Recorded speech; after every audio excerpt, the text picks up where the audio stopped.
In the month of August, I watched some really great movies.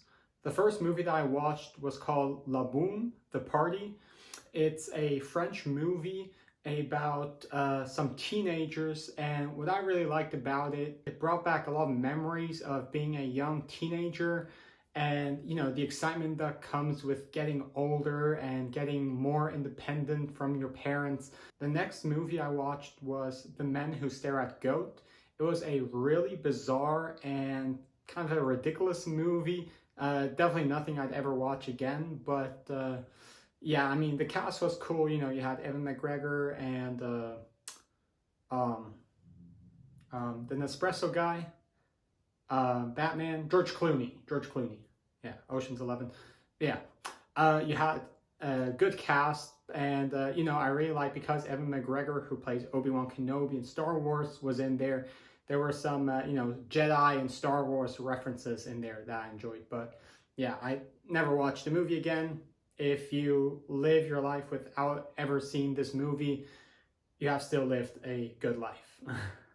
My dad recently bought a Alfred Hitchcock movie collection with about 14 movies, I believe. So far, I've only seen Psycho, and yeah, so we decided to watch North by Northwest.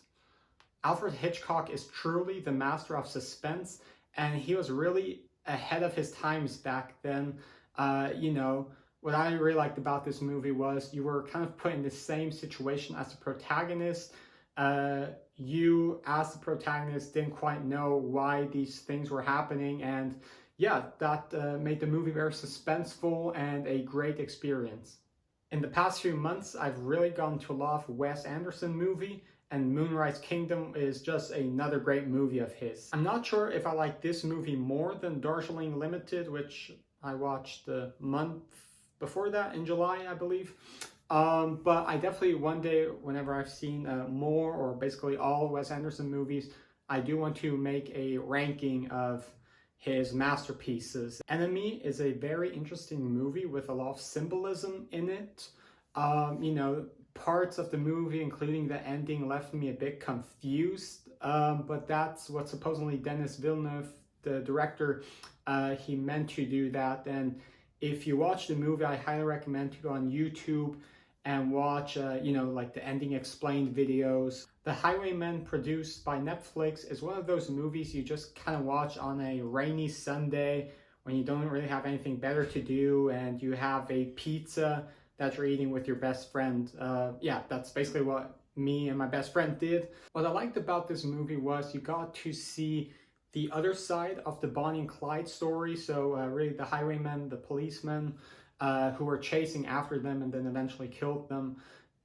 You barely got to see Bonnie and Clyde, or at least you didn't see their faces. So that was cool, get to have a different perspective on that. But yeah, the movie otherwise wasn't anything special. If you want to see a great example of a plot twist, I highly recommend to check out The Usual Suspects. That's all I have to say about this movie. I highly recommend to go check it out. Next, I watched Lost in Translation, starring Bill Murray and Scarlett Johansson, who's one of my favorite actresses. The movie is about so-called doomed love. That's when two characters fall in love with each other, but they could never actually be together outside of that place at the time where the story takes place. Another great example of this type of love story is in the movie Her, starring Joaquin Phoenix, who falls in love with an artificial intelligence, kind of like Siri, and which is voiced by Scarlett Johansson as well. Yeah, it's one of my favorite movies, and I really like these type of stories.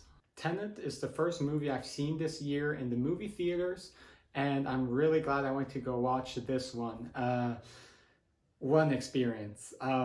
If you want to know more about my opinion of this movie, check out my last video where I first showed my first reaction after I walked out the movie theater. I've heard a lot of great things about the movie BlacKkKlansman by Spike Lee, and I really loved this movie. It's about a black policeman, I believe it plays in about the 70s in Colorado, and his mission is to expose the KKK that has a big group in that little town. What I really love about the movies of Spike Lee, or the so-called joints, is he brings awareness to those social injustices that play out in his movies, that those injustices are still present to this day. For an example, in this movie, at the end of it, you saw images and videos of the white supremacist rally that was in 2017 in Charlottesville. And yeah, I just really like how he brings awareness that these dangerous people are still around and racism is still a big problem around the world, not just in the US. With my parents, I then watched a Mexican movie called Como Agua para Chocolate.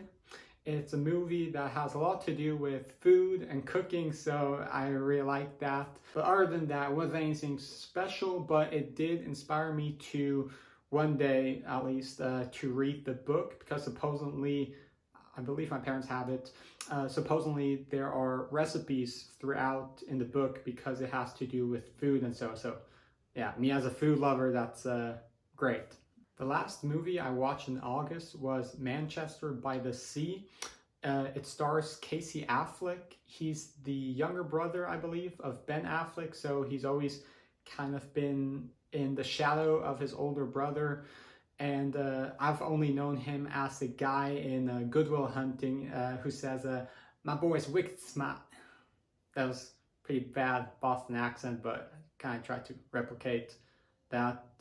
Yeah, I'm not that great with accents. At least I tried. This movie uses flashbacks perfectly, that whenever the flashback is finished, you understand the sadness and all the other emotions that's going or that are being felt by the protagonist. So those are the movies that I watched in August. Now to my recommendations, my top three. It's kind of hard to choose because I did watch some really great movies last month. My first recommendation is Lost in Translation. I just find it a really beautiful movie. The characters are great. The cinematography for me.